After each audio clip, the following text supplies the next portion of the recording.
नमस्कार दोस्तों, मैं राकेश कुमार। आज मैं आपको अकाउंट्स पढ़ाऊंगा जिसमें हमारा टॉपिक रहेगा पार्टनरशिप, साझेदारी। तो हम साझेदारी पढ़ेंगे आज। और ये आपके जो क्लास 12 जो है, आपकी क्लास 12 उसके लिए मैं एक क्लास लेकर आ रहा हूँ। क्लास 12 जो है वो मैं RBSC का जो यहाँ पर है सिलेबस मैं आपको कराऊँगा। राजस्थान बोर्ड का सिलेबस मैं आपको यहाँ पर कराऊँगा। हालांकि आप CBSE वगैरह के लिए इनको प्रेफर कर सकते हो, लेकिन ये जो है मैं कराऊंगा आपको RBSC बोर्ड के लिए, यानी राजस्थान बोर्ड के लिए। तो हम यहाँ पर पढ़ेंगे साझेदारी। साझेदारी क्या है, क्यों इसकी आवश्यकता है, इसका लेखांकन किस तरीके से हम करेंगे, और इसके फाइनल अकाउंट्स अगर हमको बनाने कभी पड़ जाएं या हम खुद ही साझेदारी व्यापार कभी करने लग जाएं तो हम किस तरीके से उनके अकाउंट्स हम तैयार करेंगे, किस तरीके से हम पार्टनरशिप डीड तैयार करेंगे, उस चीज़ के बारे में हम आज पढ़ेंगे। तथा किस तरीके से फाइनल अकाउंट बनाने हैं वो भी हम यहाँ पर डिस्कशन करेंगे। तो सबसे पहले हम साझेदारी पढ़ने से पूर्व हम साझेदारी का अर्थ तथा उसकी परिभाषा को समझेंगे।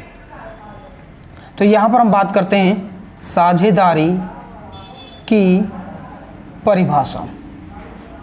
साझेदारी की परिभाषा क्या है? सबसे पहला हमारा जो है, यहाँ पर मैं आपको प्रैक्टिकल व थ्योरेटिकल दोनों ही लेकर चलूँगा। आप लोग प्रैक्टिकल भी यहाँ पर कर सकते हो, थ्योरेटिकल भी आप यहाँ पर करोगे, तो दोनों चीज़ आप यहाँ पर पढ़ोगे, और जिससे कि आपका एग्ज़ाम में कोई दिक्कत नहीं आए, ठीक है ना। वो दोनों चीज़ मैं यहाँ पर आपके लिए लेकर चलूँगा। उसके बाद साझेदारी की परिभाषा की अगर अपन बात करें तो परिभाषा से पहले हम यहाँ पर देखेंगे जो साझेदारी जो है इसके लिए एक एक्ट बना हुआ है। एक्ट बना हुआ है, उस एक्ट को बोलते हैं साझेदारी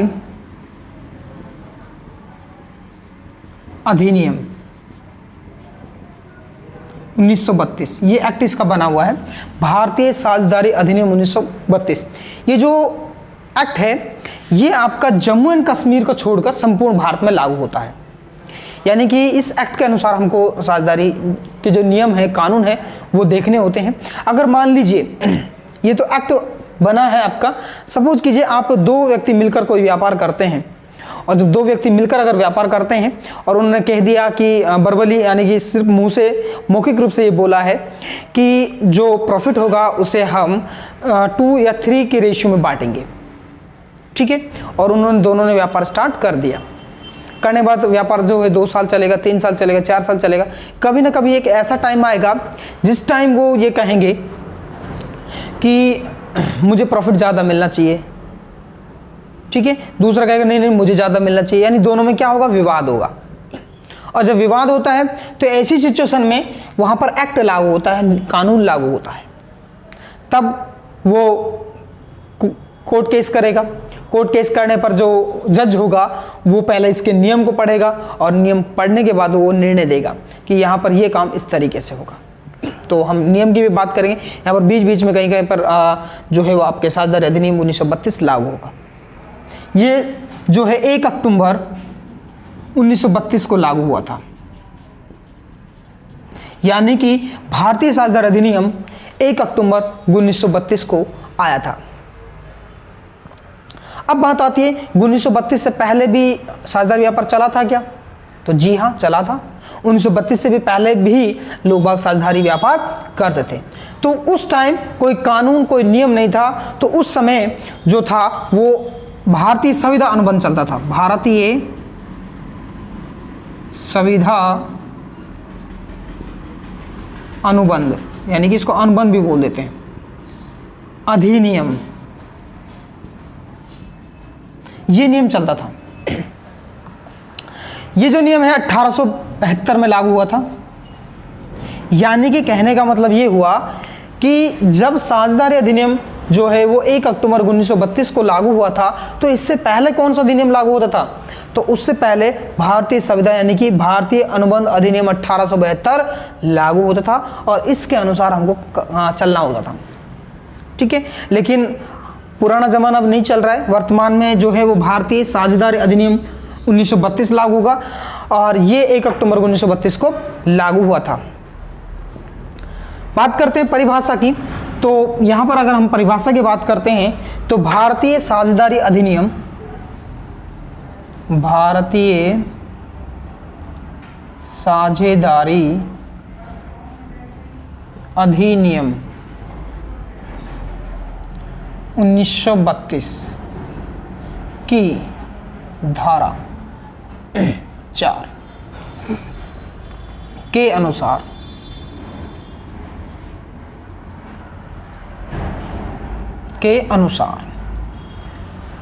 भारतीय साझेदारी अधिनियम 1932 को आया और इसके अनुसार की धारा यानी भारतीय साझेदारी अधिनियम 1932 की धारा एक 4 है, उस धारा में साझेदारी की परिभाषा दी गई है।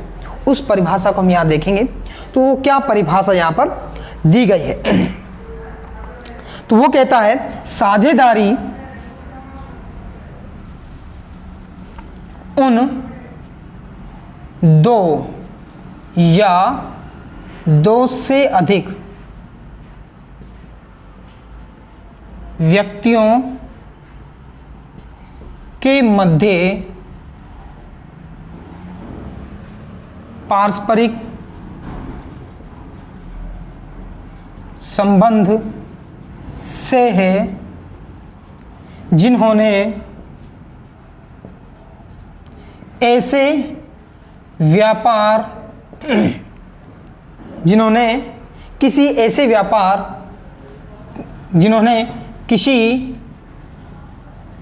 व्यापार या व्यवसाय बोल सकते हैं में लाभ को बांटने के लिए सहमत हुए हैं। यानी कि भारतीय साझेदारी अधिनियम 1932 की धारा 4 में क्या परिभाषा दी है इन्होंने, इसने कहा है साझेदारी उन दो या दो से अधिक व्यक्तियों के मध्य पारस्परिक संबंध से है, जिन्होंने किसी व्यापार या व्यवसाय में लाभ को बांटने के लिए सहमत हुए हैं। यानी कि लाभ को बांटने के लिए उन्होंने क्या किया है, अनुबंध किया है, सहमत हुए हैं। ठीक है। अथवा व्यापार या व्यवसाय का संचालन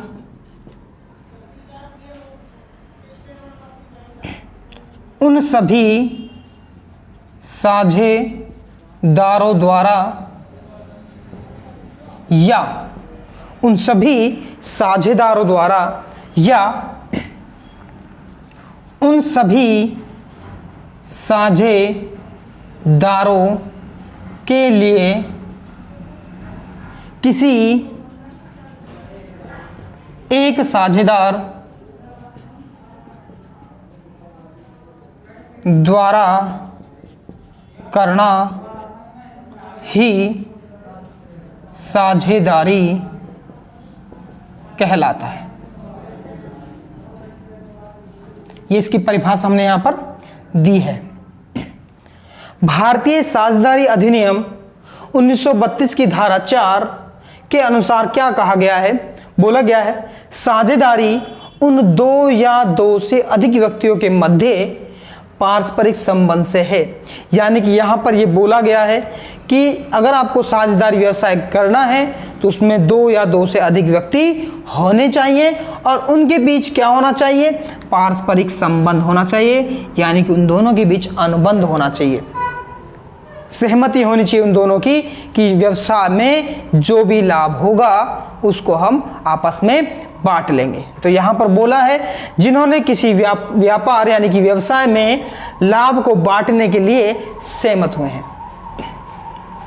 व्यवसाय के लाभ को मैं यहां के कर देता हूं तो बेटर रहेगा कि लाभ को बांटने के लिए सहमत हुए हैं।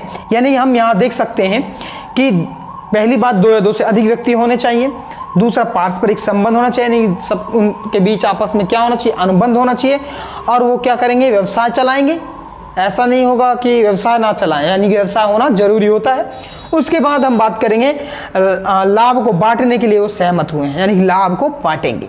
यानी यहाँ पर 4 चीजें निकल कर आई, 2 या 2 से अधिक, पारस्परिक संबंध यानी कि अनुबंध होना चाहिए, उसके बाद उसमें व्यवसाय होना चाहिए, ऐसा नहीं होना चाहिए कि व्यवसाय ही नहीं हो और साझेदार बन गए, तो ऐसा हो ही नहीं सकता। और चौथा लाभ बांटना। तो यहां हम बात करेंगे इन चीजों की। आगे हम देखते हैं अथवा व्यापार का संचालन, यानी कि व्यवसाय को चलाएगा कौन, तो व्यापार का संचालन उन सभी साझेदारों द्वारा यानी कि व्यापार का संचालन उन सभी साझेदारों द्वारा किया जाएगा। या यहां पर दिया गया, या अगर उन सभी के द्वारा व्यापार का संचालन नहीं किया जाता है तो सभी साझेदारों की ओर से, सभी साझेदारों के लिए या की ओर से किसी एक साझेदार द्वारा करना ही साझेदारी कहलाता है। यानी कि एक साझेदार द्वारा उसको चलाया जाएगा व्यापार को, सभी की ओर से। यानी कि सपोज कीजिए यहाँ एक दिया हुआ है एक साझेदार, इसका मतलब ये नहीं कि व्यवसाय को एक ही साझेदार चलाएगा। ऐसा हो सकता है कि हमारे पास 15 साझेदार हों, उनमें से 5 साझेदार व्यवसाय को चला रहे हो, बाकी 10 नहीं चला रहे हो, ऐसा हो सकता है। अगर 2 साझेदार हैं तो एक चलाएगा। जैसे सपोज कीजिएगा मैं यहाँ पर बात करता हूँ व्यवसाय को चलाने की। जैसे मान लीजिए हमारे पास ए और बी 2 साझेदार हैं, तो ऐसा हो सकता है ए जो है व्यवसाय को नहीं चलाकर बी ही व्यवसाय को चलाए। लेकिन बी जब किसी से कोई लेन देन करता है, मान लीजिए बी सी से लेन देन करता है, तो सी यही समझकर लेन देन करेगा कि इसके जो साझेदार हैं वो ए और बी 2 हैं। तो यहाँ पर जो बी है वो ये प्रदर्शन कर रहा है सी के सामने कि हम 2 साझेदार हैं, तो यानी कि बी जो है वो दोनों के ओर से कार्य कर रहा है, ए की तरफ से भी और बी की तरफ से भी। इसलिए कहा गया है उन सभी साझेदारों के लिए किसी एक साझेदार द्वारा करना ही साझेदार कहलाता है, यानी कि एक साझेदार द्वारा उसका संचालन करना ही कहलाता है। तो ये यहाँ पर था। इसके बाद हम डिस्कशन करेंगे आगे। आगे हम देखते हैं साझेदार, अगर हमको बोले साझेदारों को, तो व्यक्तिगत रूप से साझेदारी में जो व्यक्ति होते हैं उनको अगर व्यक्तिगत रूप से देखा जाए तो उन्हें हम साझेदार कहते हैं, तथा सामूहिक रूप से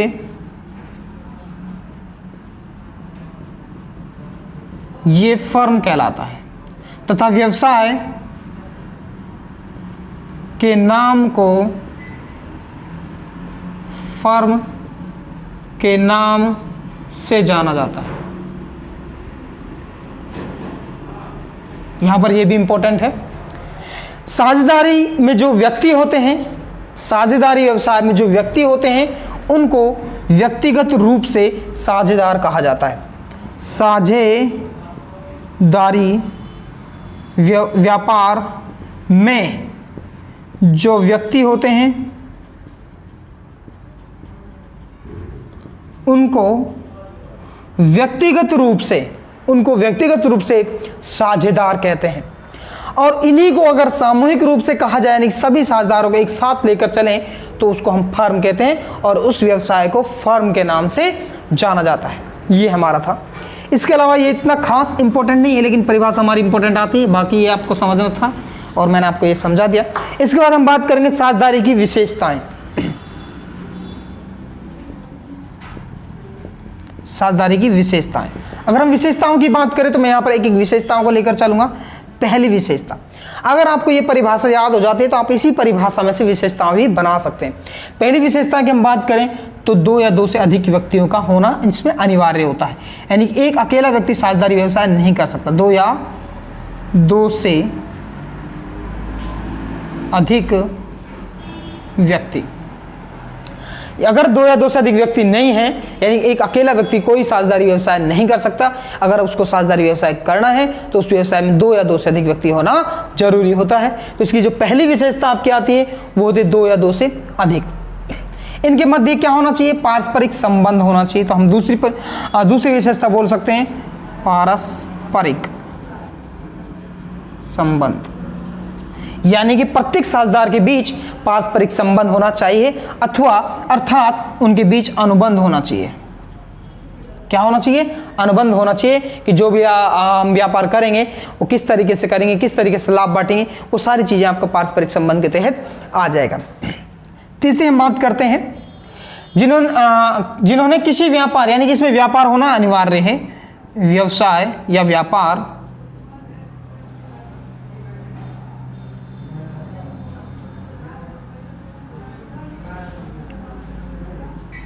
का होना, बिना व्यवसाय के कोई साझेदारी नहीं करेगा, यानी साझेदारी में व्यवसाय होना जरूरी होता है, तो व्यवसाय होना चाहिए।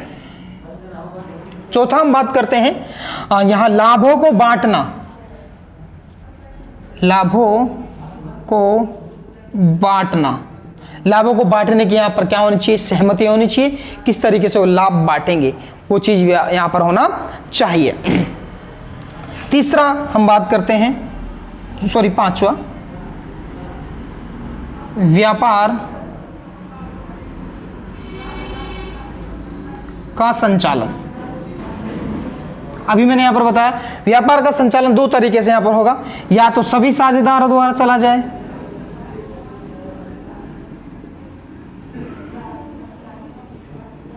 या किसी एक साझेदार,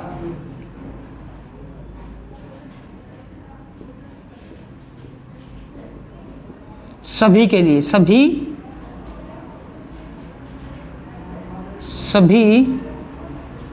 की ओर से, यानी एक साझेदार जो इस व्यवसाय को चलाए वो सभी की ओर से कार्य करेगा, यानी कि व्यापार का संचालन यहां पर होना चाहिए। अगर हम छठी बात करें, यहाँ पर मैं 6 यहाँ पर लिख रहा हूँ क्योंकि नीचे जगह नहीं बची है। अगर हम छठी विशेषता की बात करें तो यहाँ पर आपका आता है अधिनियम, अधिनियम 1932 लागू, यानी कि इसमें अधिनियम 1932 लागू होता है। ये भी इसकी एक विशेषता है, जो कि पूरा इसका जो नाम होगा वो होगा भारतीय साझेदारी अधिनियम 1932। इसके बाद अगर हम 7वें पॉइंट की बात करें तो यहां पर आता है पृथक अस्तित्व नहीं, यानी कि यहां पर साझेदारी और उसके व्यवसाय दोनों का अस्तित्व पृथक नहीं होता है, उनको एक ही माना जाता है, व्यवसाय को और उस व्यक्ति को। और 8वीं अगर अपन बात करें तो यहां पर आता है असीमित, असीमित दायित्व, यानी यहां पर जो दायित्व होगा वो असीमित होगा, उसकी कोई सीमा नहीं होगी। तो ये आपके यहाँ पर आती हैं 8 विशेषताएं, जो कि साझेदारी की 8 विशेषताएं यहाँ पर दी गई हैं। तो सबसे पहले जो विशेषता है वो है 2 या 2 से अधिक व्यक्ति यहाँ पर होने जरूरी होते हैं। दूसरी विशेषता है पारस्परिक संबंध, यानी कि उनके बीच आपस में क्या होना चाहिए, अनुबंध होना चाहिए।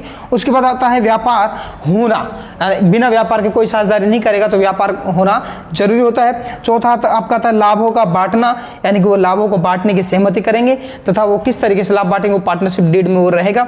इसके अलावा व्यापार का संचालन, व्यापार का संचालन किस तरीके से किया जाएगा वो आपका व्यापार के संचालन में रहेगा, या तो उस व्यवसाय को सभी साझेदारों द्वारा चलाया जाए या उस व्यवसाय को किसी एक साझेदार द्वारा सभी की ओर से चलाया जाए। नेक्स्ट आपका आता अधिनियम, इसमें अधिनियम 1932 लागू होता है और इसका पृथक अस्तित्व नहीं होता है तथा असीमित दायित्व होता है। आपके ये सभी पॉइंट समझ आ गए होंगे, 2 पॉइंटों को छोड़कर, मुझे ऐसा लग रहा होगा ये 2 पॉइंट आपके समझ नहीं आए होंगे, बाकी आपके लगभग ये सारे पॉइंट आपके समझ आ गए होंगे।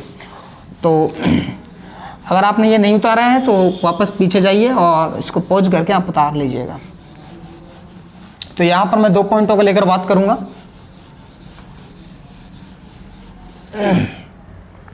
पहला 7वां आपका पॉइंट है पृथक अस्तित्व नहीं। अकाउंट्स की अगर अपन बात करें तो अकाउंट्स में ये कहा गया है कि व्यवसाय या व्यवसाय तथा व्यवसाय के मालिक का अस्तित्व अलग अलग होता है।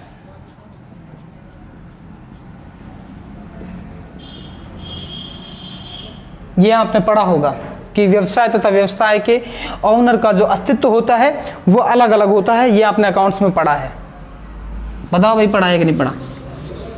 पढ़ा है ना? मुझे पता है, आपने 11वीं क्लास में पढ़ा होगा पृथक अस्तित्व अवधारणा। पृथक अस्तित्व अवधारणा में कहा गया है कि जो व्यवसाय है उसके मालिक तथा उसके व्यवसाय का अस्तित्व जो होता है वो अलग अलग होता है। वो सिर्फ अकाउंट्स के लिए होता है, ना कि कानून के लिए। अकाउंट्स यानी कि आप जब लेखांकन करोगे, जब आप लेखांकन करोगे तो आप मानोगे कि व्यवसाय तथा व्यवसाय के मालिक का जो अस्तित्व है अलग अलग है, लेकिन कानून के नज़र में ये एक ही है। कंपनी के दायरे में अगर अपन देखेंगे, है ना, तो वहाँ पर पृथक पृथक अस्तित्व होगा। लेकिन अगर अपन ज़्यादातर अनदर व्यवसाय में देखें, जैसे प्रोप्राइटरशिप पे अपन देखते हैं, पार्टनरशिप पे अपन देखते हैं, तो प्रोप्राइटरशिप और पार्टनरशिप में जो है वो पृथक पृथक अस्तित्व माना जाता है तथा ये कहा जाता है कि व्यवसाय एक अलग व्यक्ति है तथा उसका मालिक एक अलग व्यक्ति है। बाकी साझेदारी में यह कहा जाता है व्यवसाय तथा उसका मालिक दोनों ही एक ही व्यक्ति हैं, अलग अलग नहीं है। लेकिन हम अकाउंट्स के उससे पॉइंट ऑफ व्यू से देखेंगे तो अकाउंट्स के पॉइंट ऑफ व्यू से व्यवसाय तथा व्यवसाय के मालिक दोनों का अस्तित्व अलग अलग होता है और इसको मद्देनजर रखते हुए हम लेखांकन करते हैं यानी कि एंट्रियां करते हैं। ये ध्यान रखना है, जब हम एंट्रियां करेंगे तो हम यही सोचेंगे कि व्यवसाय तथा व्यवसाय के मालिक का अस्तित्व अलग अलग है।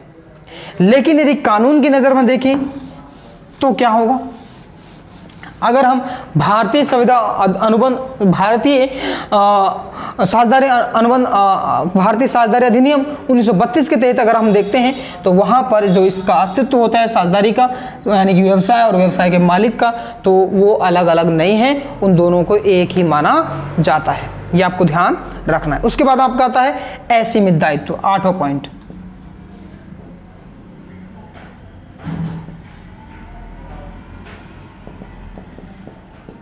असीमित दायित्व, गलत लिखा है असीमित, चलो दोबारा से लिखते हैं। असीमित दायित्व, मैंने यहां पर लिखा असीमित दायित्व, 8वां पॉइंट। असीमित दायित्व की अगर अपन बात करें तो यहां पर साझेदार का जो दायित्व होता है वो दायित्व असीमित होता है। मैं एग्जाम्पल से आपको समझाने की कोशिश करता हूं। मान लीजिए एक पार्टनर ए है और एक पार्टनर इसके साथ बी है, ठीक है। इन्होंने क्या है, व्यवसाय स्टार्ट किया, ये हमारी फर्म है, ठीक है। और इधर मैं एक बना रहा हूं कंपनी, और यहां पर भी इस कंपनी के जो मालिक हैं, ओनर हैं, वो ए और बी हैं, ठीक है। यहां पर मान लीजिए इसने 50,000 का गुड्स खरीदा, इसने भी 50,000 का गुड्स खरीदा, परचेज किया। अब 50,000 का गुड्स परचेज करने के लिए इसे क्या चाहिएगा, पैसा चाहिएगा 50,000 रुपये। तो इसने 50,000 का क्या ले लिया, किसी बैंक से लोन ले लिया। इसने भी 50,000 का क्या ले लिया, लोन ले लिया, ठीक है।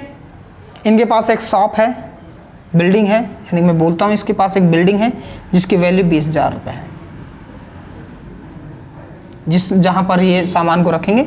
इसके पास भी वही एक बिल्डिंग है और इसके पास वो बिल्डिंग का वैल्यू जो है 20,000 रुपये है, यानी कि वो बिल्डिंग 20,000 रुपये की है मात्र। सिर्फ ये समझाने के पर्पज से बिल्डिंग महंगी आती है, इतनी सस्ती नहीं मिलेगी आप लोगों को, है ना। तो यहाँ पर जो फर्म की अगर अपन बात करते हैं तो फर्म ने 50,000 का लोन लिया, उस 50,000 के लोन से हमने 50,000 का माल परचेज कर लिया और उस माल को हमने इस 20,000 की बिल्डिंग में रख दिया। यहाँ पर एक कंपनी के केस में अगर अपन बात करते हैं तो कंपनी के केस में अपन देखते हैं, कंपनी के केस में वही के वही बातें आएंगे। आप 50,000 का कंपनी ने लोन लिया, लोन लेने के बाद 50,000 का माल परचेज किया, परचेज करने के बाद उससे 20,000 की जो बिल्डिंग उन्होंने खरीदी थी उस बिल्डिंग में माल रख दिया। अब यहाँ पर भी इस बिल्डिंग में क्या हो गई, आग लग गई, फायर हो गया, यानी कि आग लग गई। और इस बिल्डिंग में भी क्या हुआ, आग लग गई, ठीक है। क्या हुआ, आग लग गई। और समझ कीजिएगा लोन जो लिया है वो पीएनबी बैंक से लिया है, ठीक है। क्या हुआ, आग लग गई और आग लगने के बाद ये 50,000 का माल नष्ट हो गया, जल गया। ये 50,000 का माल नष्ट हो गया और जल गया, ठीक है। अब बताओ पीएनबी बैंक कहेगी कि भाई मेरे तो 50,000 वापस करो, बोलो कहेगी या नहीं कहेगी पीएनबी बैंक कि मेरे 50,000 मुझे दो, कहेगी। और किससे कहेगी, फर्म से, यानी ए और बी से कहेगी। यहाँ पर भी वही सिचुएशन पैदा हुई, यहाँ पर पीएनबी बैंक कंपनी से कहेगी ला मुझे 50,000 दो। यहाँ पर पीएनबी सिर्फ कंपनी से कहेगी, ना कि इसके शेयर होल्डर्स ए और बी से, इसके मालिकों से।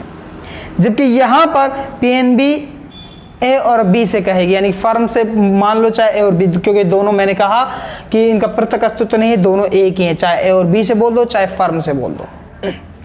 जबकि यहाँ पर जो कंपनी के केस में इनका अस्तित्व पृथक होता है, तो वो जो है पीएनबी वो सिर्फ और सिर्फ कंपनी से कहेगी, ए और बी से नहीं कहेगी। अब कंपनी कह रही है कि नहीं मेरे पास तो बस बिल्डिंग बची है 20,000 की, इसे बेच दो और इसके पैसे तुम ले लो, तो पीएनबी को 20,000 रुपये मिल जाएंगे। ठीक है, पीएनबी को 20,000 रुपये मिल जाएंगे। अब पीएनबी कहता है 30,000 और दो, तो पीएनबी ये नहीं कह सकता कि मुझे ए और बी से घर से लाओ, ए और बी तुम घर से लेकर आओ 30,000 रुपये और फिर मुझे पे करो, क्योंकि यहाँ पर जो ए और बी का है वो सीमित दायित्व है। कैसा दायित्व है? सीमित दायित्व। कंपनी के केस में जो दायित्व होता है वो सीमित होता है, असीमित नहीं होता। यानी कि इसको, यानी पीएनबी बैंक को सिर्फ और सिर्फ 20,000 रुपये मिलेगा, इससे ज़्यादा नहीं मिलेगा और पीएनबी बैंक का पैसा डूब जाएगा, क्योंकि ए और बी घर से लाकर नहीं देंगे, क्योंकि कंपनी के केस में दायित्व जो होता है वो सीमित होता है। यहाँ पर क्या होता है, पीएनबी बैंक जो है आग लगने के बाद इसके पास 20,000 की बिल्डिंग है, 20,000 तो चुका देंगे, लेकिन 30,000 ए और बी को दोनों को घर से लेकर आना पड़ेगा, वो भी 15,000 जैसे जो उनका प्रॉफिट रेशियो है उसके आधार पर उतना पैसा ये इस पीएनबी बैंक को चुकाएगा। यानी कि यहाँ पर दायित्व का भुगतान जो है वो घर तक जाता है, यानी कि सीमित नहीं है फर्म तक सीमित नहीं है, वो घर की प्रॉपर्टी तक पहुंच जाता है, इसलिए इस दायित्व को असीमित दायित्व कहा जाता है। क्या कहा जाता है? असीमित दायित्व कहा जाता है। तो मैं कहूँगा फर्म जो है उसका दायित्व असीमित होता है। आई होप, मैं आशा करता हूं कि आप लोगों के ये समझ आ गया होगा। इसके बाद हम बात करेंगे साझेदारी के प्रकार। साझेदारी के प्रकार की बात करें तो दायित्व साझेदारी को कई भागों में वर्गीकृत किया गया है। साझेदारी के प्रकार को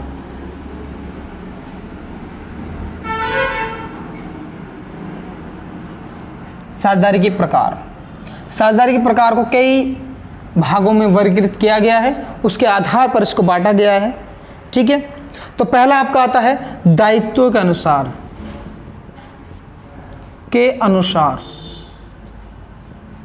साझेदारी। उसके बाद आपका आता है समय अनुसार साझेदारी।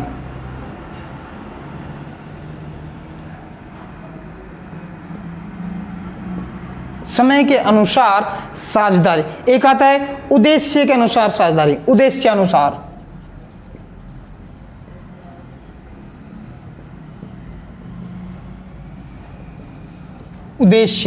उद्देश्य अनुसार साझेदारी। एक आता है वैधता के आधार पर साझेदारी।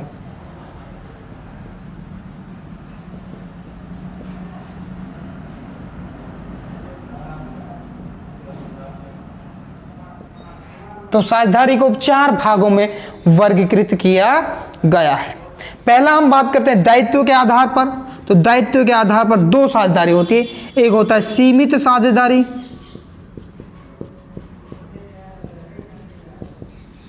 और दूसरा होता है असीमित साझेदारी।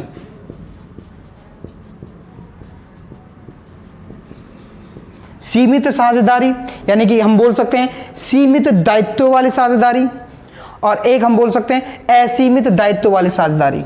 यहां सीमित मैंने गलत लिखा है। ठीक है, इस तरीके से। नेक्स्ट हम बात करते हैं समय के अनुसार साझेदारी। निश्चितकालीन साझेदारी, और एक आता है आपका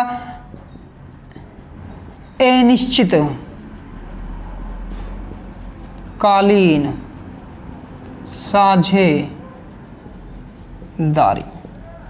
उद्देश्य अनुसार अगर हम साझेदारी देखें तो उद्देश्य के अनुसार ऐच्छिक साझेदारी तथा विशेष साझेदारी। ऐच्छिक साझेदारी, दूसरा विशेष साझेदारी। और वैधता के आधार पर अगर अपन देखें तो वैधता के आधार पर वैध साझेदारी और दूसरा अवैध साझेदारी, वैध साझेदारी तथा अवैध साझेदारी।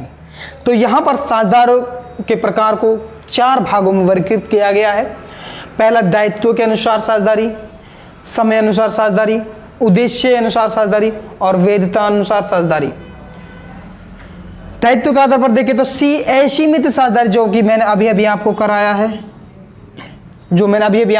है, वो आपका असीमित साझेदारी था, और वहां पर उसके जो दायित्व हैं वो घर से वहन करने होते हैं।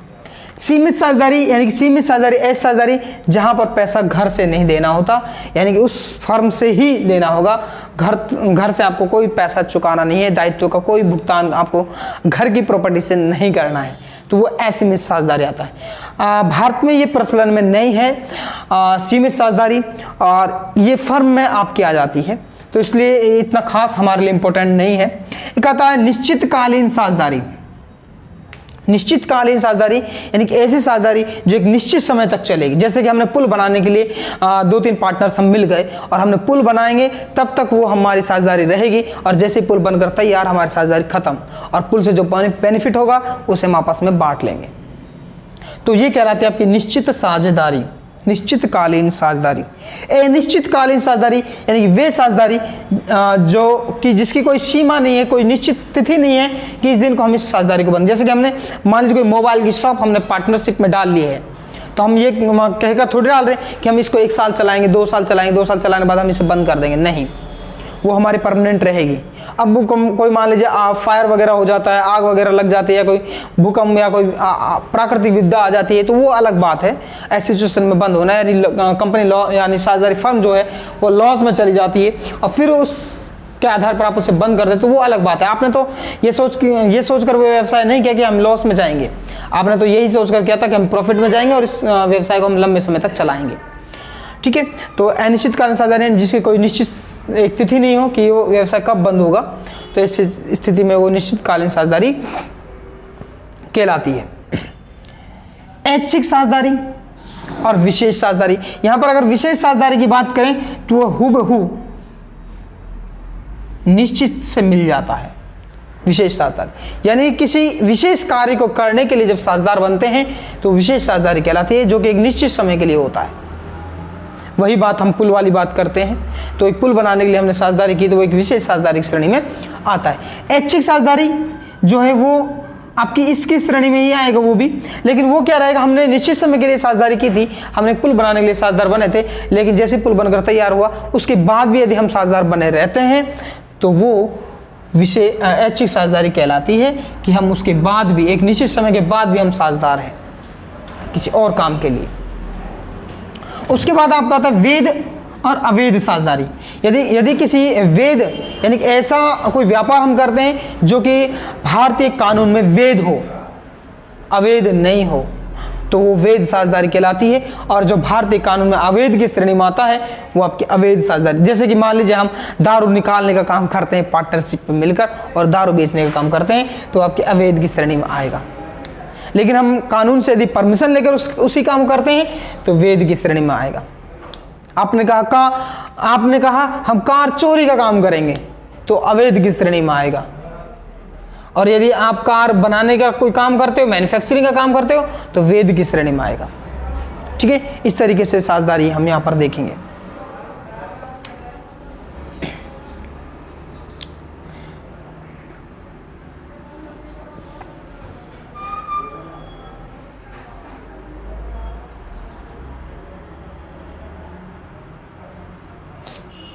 इसके बाद हम बात करेंगे नेक्स्ट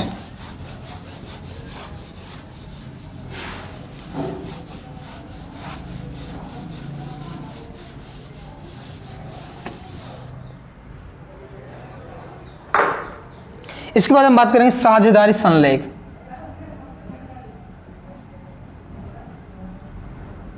साझेदारी संलेख, पार्टनरशिप डीड इसको बोला जाता है इंग्लिश में। क्या बोला जाता है? Partnership deed. साझेदारी संलेख यह एक ऐसा प्रपत्र होता है, एफिडेविट होता है, जिसमें हम जब मिलकर कोई व्यापार करते हैं तो पहले लिखित में ले लेते हैं कि व्यवसाय में हम ये तो काम करेंगे, इतनी हम पूंजी लगाएंगे। साधारण भाषा में आपको ये बता रहा हूँ, जैसे मान लीजिए अगर आप दो व्यक्ति मिलकर क्या करते हो, व्यवसाय करते हो, तो आप पहले ही मौखिक रूप से उससे ये बोलोगे कि अगर व्यवसाय में कोई लाभ होगा तो हम ऐसे ऐसे उसको बांटेंगे, इतने इतने रेशियो में हम उसको बांटेंगे, या हम उसको बराबर बराबर बांटेंगे। उसके बाद आप उससे कहोगे आप 10,000 लगाओगे, मैं 20,000 लगाऊंगा, ऐसा भी तो होता है। तो यही सारी चीजें आप एक लिखित प्रपत्र तैयार करोगे, उस लिखित प्रपत्र में आप इन चीजों को लिख कर रखोगे, वो आपका कहलाता है साझेदारी संलेख, जो कि आप तहसील से या कहीं और जगह से आप उसको बनवाओगे। ठीक है, और उसमें दोनों ही साझेदारों के क्या रहेंगे, जितने भी साझेदार हैं उनके क्या रहेंगे, उस पर साइन रहेंगे कि एक प्रमाण है कि हमने इतना इतना इस व्यवसाय में पैसा लगाया है, और अगर हम इस व्यवसाय से पैसा निकालते हैं तो उस पर इतना % हमें ब्याज देना है, और यदि हम इस व्यवसाय में पैसा और मतलब लोन के रूप में देते हैं, इतना % इंटरेस्ट वसूल करना है, पूंजी पर इतना ब्याज देना है, और किस तरीके से व्यवसाय को चलाना है, क्या हमें इसमें काम करना है। यदि आप निष्क्रिय साझेदार रहते हो, आप उस व्यवसाय में काम नहीं करते हो, तो जो व्यक्ति उसमें साझेदार के रूप में काम करेगा उसको कितनी सैलरी देना है। तो ये सारी चीज़ें आपकी जो है पार्टनरशिप डीड में लिखी रहेंगी, जिससे कि अगर फ्यूचर में आपस में साझेदारों में कोई विवाद होता है तो उस चीज का समाधान पार्टनरशिप डीड से किया जाता है। यह आपका कहलाता है साझेदारी संलेख। इसमें कुछ चीजें हैं, जैसे फर्म का नाम है, साझेदारी का नाम, वे पता, साझेदारी व्यवसाय की प्रकृति, वे कार्य क्षेत्र, लाभ विभाजन अनुपात, साझेदारी की पूंजी, कितनी पूंजी उन्होंने लगाई है, पूंजी पर ब्याज के संबंध में प्रावधान की पूंजी पर ब्याज दिया जाएगा या नहीं दिया जाएगा, दिया जाएगा तो कितना % दिया जाएगा। यदि वो उस व्यवसाय से पैसा निकालते हैं तो उसे अपना आहरण बोलते हैं, आहरण की राशि इसमें लिखी रहेगी, कितना वो पैसा कब निकाल सकते हैं, नहीं निकाल सकते तो क्या उसके प्रावधान है, आहरण पर ब्याज के संबंध में प्रावधान की, उस पर क्या % से ब्याज वसूल करना है, फर्म की लेखा पुस्तक रखने की विधि, किस विधि से वो लेखा पुस्तकें रख रहे हैं, साझेदारों को दे वेतन, बोनस व कमीशन आदि वगैरह देना है या नहीं देना है, और देना है तो कितना देना है, खातों का अंकेक्षण कराना है या नहीं कराना है, साझेदारी की अवधि कितनी अवधि रहेगी, जैसे अगर निश्चित कालीन साझेदारी है तो उसमें उसकी अवधि लिखी रहेगी, और अगर नहीं है तो वो अनिश्चितकालीन साझेदारी मान जाती है। साझेदारी के ऋण व उस पर ब्याज की दरें, बहुत सारी चीज़ें ऐसी हैं जो उस पर उसमें पार्टनरशिप डीड में लिख दी जाएंगी। पूंजी खाते रखने की विधि, साझेदारों के अधिकार व कर्तव्य व दायित्व, किस तरीके से वो अधिकारों का निर्वाह करेंगे, उस चीज़ों के बारे में। विवादों के निपटारे की विधि, अगर कोई विवाद उनमें साझेदारों में होता है तो उनको किस तरीके से निपटाया जाएगा, वो चीज़ उसमें लिखी रहेगी। नए साझेदारों के प्रवेश पर प्रावधान, अगर कोई नया साझेदार प्रवेश करता है तो उसको किस तरीके से प्रवेश देना है, वो सारी चीज़ें, ऐसी बहुत सारी चीज़ें हैं जो फर्म से रिलेटेड रहेंगी, व्यवसाय से रिलेटेड रहेंगी, जो कि बाद में यानी फ्यूचर में अगर कोई विवाद होता है तो पार्टनरशिप डीड के आधार पर उन विवादों का क्या किया जाए, समाधान किया जा सके। तो इसीलिए हम व्यवसाय में पार्टनरशिप डीड बनाते हैं। ये एक कागज का टुकड़ा होता है, एक प्रपत्र होता है, जिसमें सारे बातें लिख दी जाती हैं, और लिखने के बाद उस कागज के नीचे सभी साझेदारों द्वारा साइन कर दिए जाते हैं, और एक सक्षम अधिकारी द्वारा उसको अप्रूव कर दिया जाता है, और उसी के फिर आधार पर यदि कोई विवाद होता है तो उसी के आधार पर, उस प्रपत्र के आधार पर, उस पार्टनरशिप डीड के आधार पर उस चीज़ का समाधान किया जाता है। ये काम आपका आता है साझेदारी संलेख। उसके बाद जो आपका मेन जो इसमें टॉपिक होता है, जो इस सिलेबस के आधार पर जो आपको समझना है, वो है यदि आपने साझेदारी संलेख नहीं बनाया है, अगर आपने साझेदारी संलेख नहीं बनाया है तो क्या किया जाए। अगर आपने साझेदारी संलेख नहीं बनाया, यानी कि एक लिखित प्रपत्र पर आपने सभी साझेदारों के साइन नहीं कराए हैं, उसमें सारे चीजें लिख कर, तो क्या होगा, तो फ्यूचर में अगर विवाद होता है तो उसका किस तरीके से निपटारा किया जाएगा, इस चीज के लिए आपका एक अधिनियम है, जो कि अधिनियम कौन सा है, भारतीय साझेदारी अधिनियम 1932। ये अधिनियम लागू होगा, यानी कि जहां पर आपने पार्टनरशिप डीड नहीं बनाया है वहां पर यह नियम लागू होगा, और यह नियम जो कहता है वो आपको मानना पड़ेगा। ठीक है, अब ये नियम जो है भारतीय साझेदारी अधिनियम 1932 क्या कहता है, यदि आपने पार्टनरशिप डीड नहीं बनाया है, साझेदारी संलेख नहीं बनाया है, साझेदारी संलेख के अभाव में, अभाव मतलब साझेदारी संलेख उन्होंने नहीं बनाया है, और जब साझेदारी संलेख नहीं बनाया होगा तो भारतीय साझेदारी अधिनियम 1932 के कौन से नियम लागू होंगे। तो जो फर्स्ट नियम है वो कहता है, पहला नियम, लाभ जो होंगे लाभ बराबर बांटे जाएंगे। लाभ जो है आपके वो बराबर बराबर बांटे जाएंगे अगर आपने पार्टनरशिप डीड नहीं बनाए। इससे पूर्व यदि आप कैसे भी लाभ को बांट रहे हो, किसी तरीके से बांट रहे हो, और अगर आप आपने साझेदारी संलेख नहीं बनाया और आप लोगों में विवाद होता है तो लाभ जो है वो बराबर बांटे जाएंगे। और ये सिचुएशन तब पैदा होगी जब आप कोर्ट केस करोगे, और अगर आप मांडुली कर लेते हो तो वो अलग बात है। उसके बाद पूंजी पर ब्याज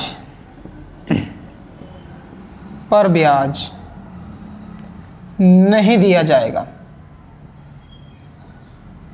यह आपको याद रखना है, ये आपको याद रखने हैं।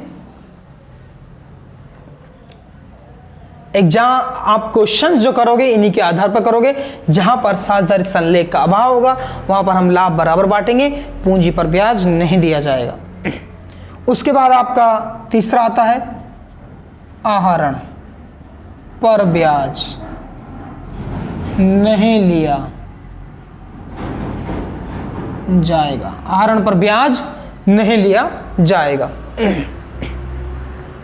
नेक्स्ट, साझेदारी को पारिश्रमिक, वेतन, कमीशन जो भी है आपका, साझेदारों को वेतन, बोनस, कमीशन नहीं दिया जाएगा।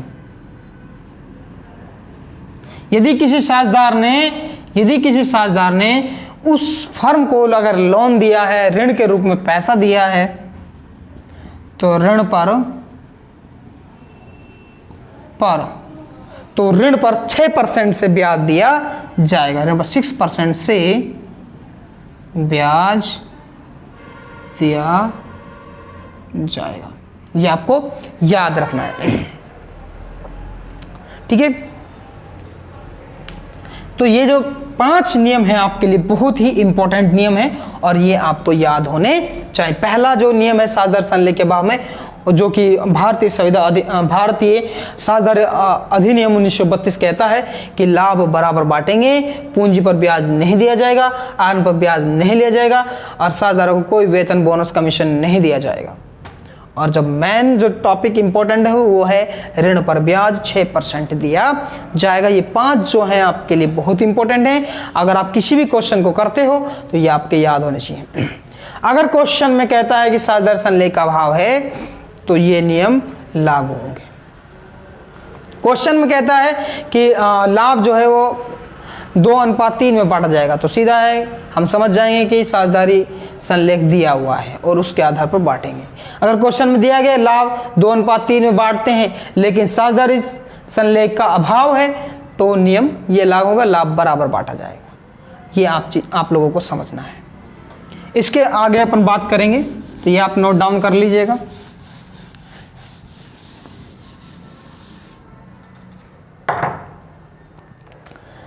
साझेदारों के पूंजी खाते, ये हम पढ़ेंगे। आपने फर्स्ट अगर अपन बात करें तो आपने सबसे पहले प्रविष्टि पढ़ी होंगी, प्रविष्टि जिसको अपन जर्नल एंट्रियां बोलते हैं। उसके बाद आपने खाता बही पढ़ी होंगी या सहायक पुस्तकें इसी के अंतर्गत आ जाती हैं। पुस्तकें जिनको सब्सिडायरी बुक्स कहा जाता है। खाता बही यानी कि लेजर्स आपने पढ़े होंगे। चौथा अपने ट्रायल बैलेंस, तलपट जिसको हम बोलते हैं तलपट आपने पढ़ा होगा। उसके बाद तलपट के बाद जो चौथा काउंट आपका होता है, सॉरी पांचवा आपका चौथा होता है, तीसरा ये हो गया और चौथा आपका ये होगा। चौथा काउंट जो होता है वो होता है हमारा अंतिम खाते। आप अंतिम खाते पढ़ते हो और अंतिम खाते में आपका आता है ट्रेडिंग एंड पीएल अकाउंट। दूसरा आपका आता है बैलेंस शीट। ठीक है, यहाँ पर अगर हम साझेदारी की बात करें, साझेदारी इस चैप्टर की अगर बात करें तो यहाँ पर हम क्या क्या सीखेंगे। यहाँ पर हमको अंतिम खाते सीखना है। हम यहाँ पर साझेदारी के जो खाते बनाएंगे वो हम सिर्फ और सिर्फ अंतिम खाते बनाएंगे, और अंतिम खातों में भी हमें सिर्फ दो ही खाते बनाने हैं। एक बनाना है पीएल एप्रोप्रिएशन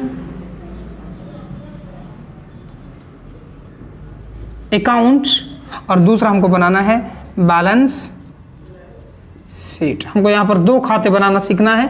एक बनाना सीखेंगे पीएल एप्रोप्रिएशन अकाउंट, और दूसरा हमारा होगा बैलेंस शीट। यानी कि हमको यहाँ पर बाकी चीज़ें ये नहीं सीखनी, लेकिन कुछ थोड़ी बहुत आपको प्रविष्टि सीखनी है और कुछ आपको खाता वही सीखना है, जो कि पीएल एप्रोप्रिएशन और बैलेंस शीट बनाने के लिए उनका कैलकुलेशन हमको करना होगा। ये चीज़ें हमको सीखनी है। इसके अलावा अगर अपन बात करते हैं साझेदारों के पूंजी खाते, आप टेंशन मत लीजिए कि आपके सब समझ आ जाएगा किस तरीके से करना है। तो साझेदारों के पूंजी खाते हमको यहाँ पर बनाना सीखना है, और हम साझेदारों के जो पूंजी खाते हैं उनको बनाने की दो विधियाँ हैं। कितनी विधियाँ हैं?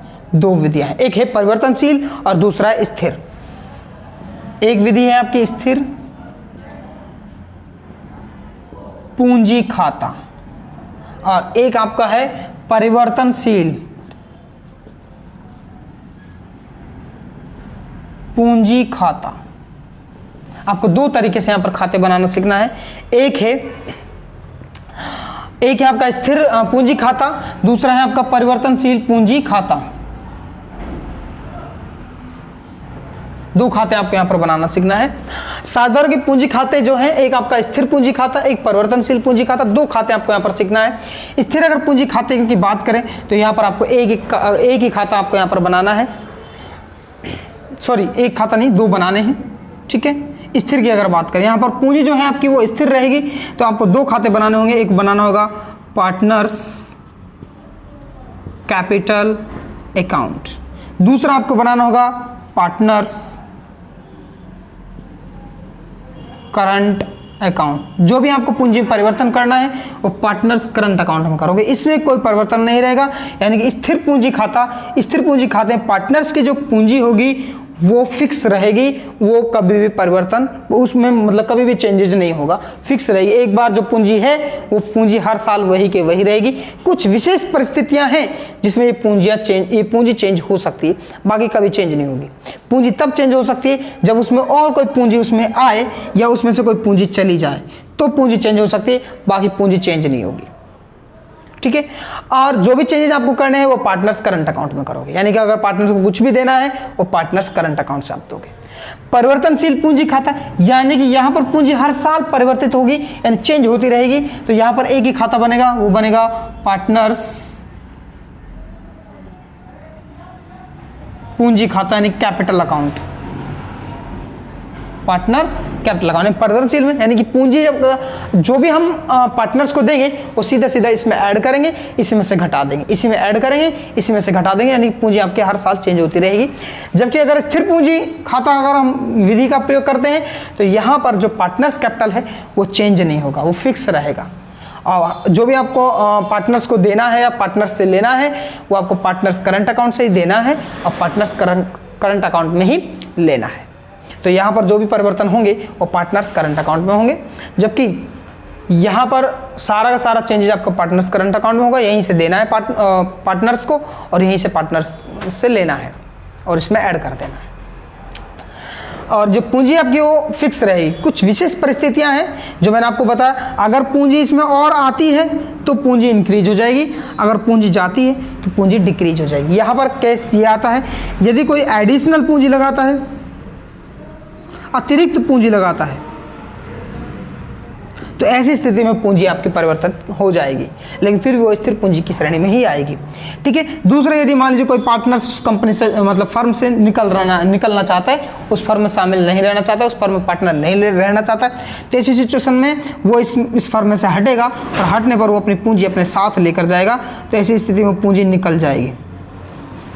यानी कि किसी पार्टनर्स द्वारा यदि व्यवसाय से व्यापार से पूंजी निकाली जाती है या उस व्यवसाय में एडिशनल अतिरिक्त पूंजी लगाई जाती है, तो उस विशेष परिस्थिति में ही पार्टनर्स कैपिटल अकाउंट चेंज होगा, बाकी कोई परिस्थिति में पार्टनर्स कैपिटल अकाउंट चेंज नहीं होगा।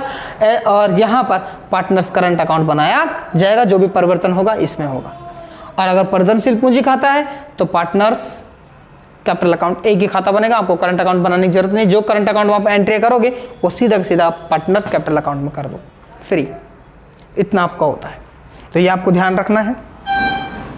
इसके आगे अपन बात करेंगे एक एक को लेकर।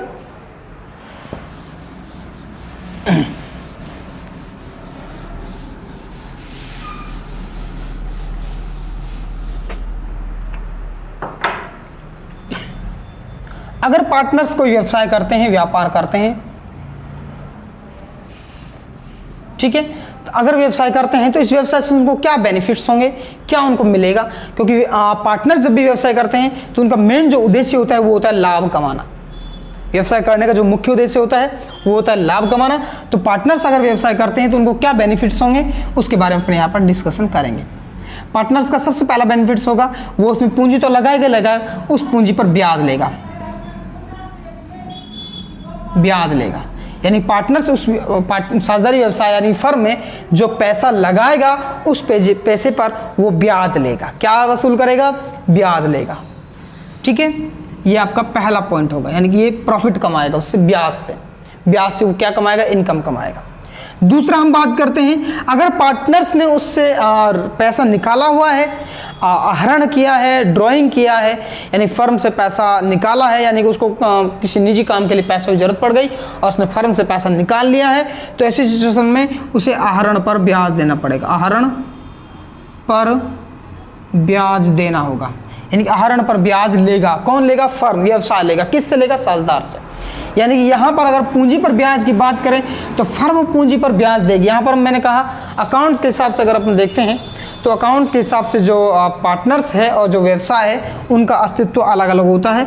ये हमारी है फर्म और ये हमारा है साझेदार। इन दोनों का ही अस्तित्व क्या है? अलग अलग है। दोनों अलग अलग व्यक्ति हैं अकाउंट्स के पॉइंट ऑफ व्यू से, कानून के पॉइंट ऑफ व्यू से नहीं। और हम जो लेखांकन करेंगे वो अकाउंट्स के पॉइंट ऑफ व्यू से करेंगे, और अकाउंट्स के पॉइंट ऑफ व्यू से जब हम करेंगे जब फर्म और साझेदार को अलग अलग व्यक्ति मानेंगे। तो यहाँ पर आप देख सकते हो फर्म जो है वो एक अलग व्यक्ति है और साझेदार एक अलग व्यक्ति है। अब साझेदार ने फर्म में क्या लगा दिया? पैसा लगा दिया, जो कि फर्म उसे पूंजी कहेगी। क्या कहेगी? पूंजी, यानी कैपिटल कहेगा। लेकिन साझेदार जो है उसी चीज को क्या कहेगा? इन्वेस्टमेंट कहेगा, क्योंकि साझेदार ने तो उस फर्म में इन्वेस्ट किया है ना पैसा, तो लाभ कमाने के उद्देश्य से, तो इसके लिए तो ये इन्वेस्टमेंट होगा। लेकिन हमें जो अकाउंटिंग करना है वो करना है फर्म के पॉइंट ऑफ व्यू से। तो फर्म के पॉइंट ऑफ व्यू से वो क्या रहेगा? कैपिटल रहेगा। और जब ये कैपिटल साझेदार ने लगाया है तो इस कैपिटल पर हम ब्याज देंगे किसको? साझेदार को, इंटरेस्ट देंगे। और जब हम इसको इंटरेस्ट देंगे तो ये फर्म का क्या कहलाएगा? एक्सपेंसेज कहलाएगा, कि हमने ब्याज पर इतना पैसा खर्च कर दिया। तो ये आपका एक्सपेंसेज की श्रेणी में आता है। क्या आता है? एक्सपेंसेज कहलाता है। पूंजी पर ब्याज एक्सपेंसेज कहलाता है। दूसरा, आहरण पर ब्याज की बात करते हैं।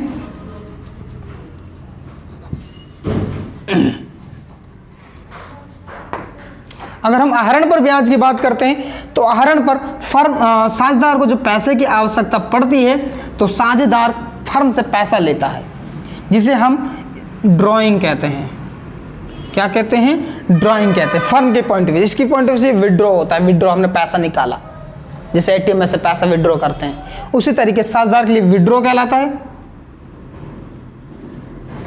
जबकि फर्म के लिए यही चीज आहरण यानी ड्राइंग कहलाता है। अब फर्म से पैसा निकाला गया है तो ये पैसा इसके पास चला गया, साझेदार के पास।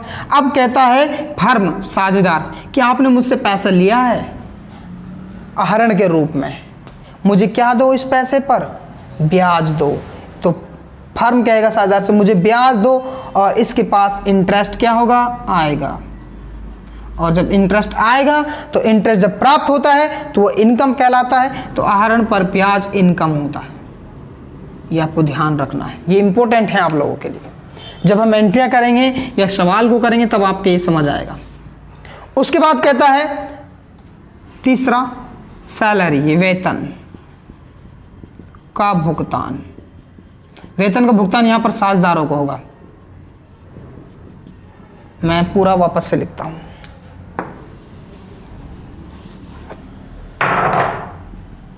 साझेदारों को वेतन का भुगतान,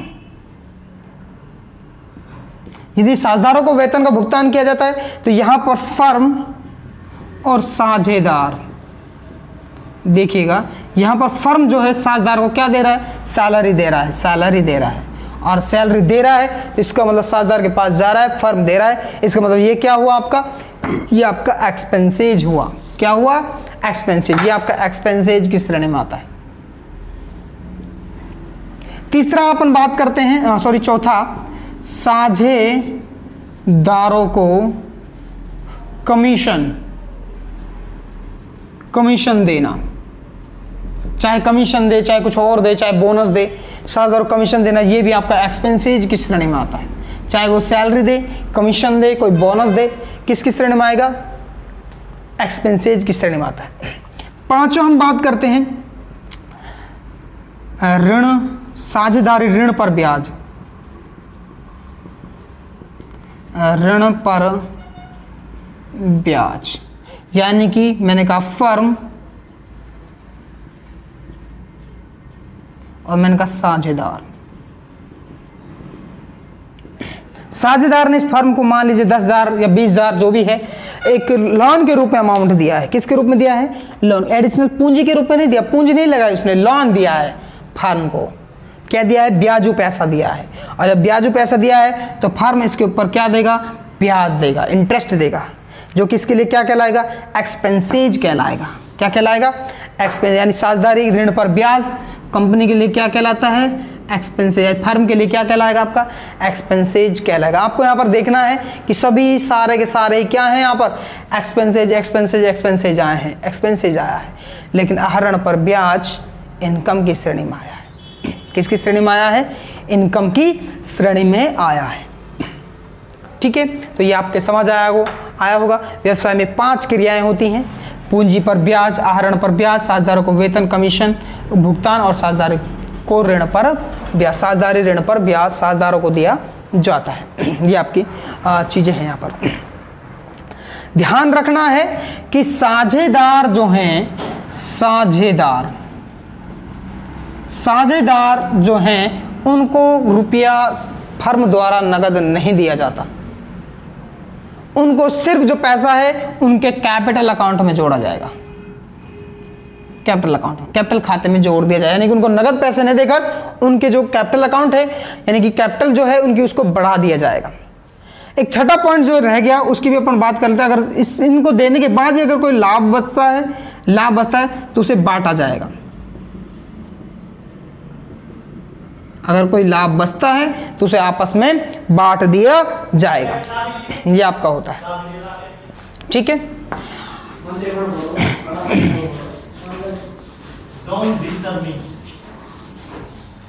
आज के लिए इतना ही, बाकी कल देखेंगे। आज के लिए इतना ही।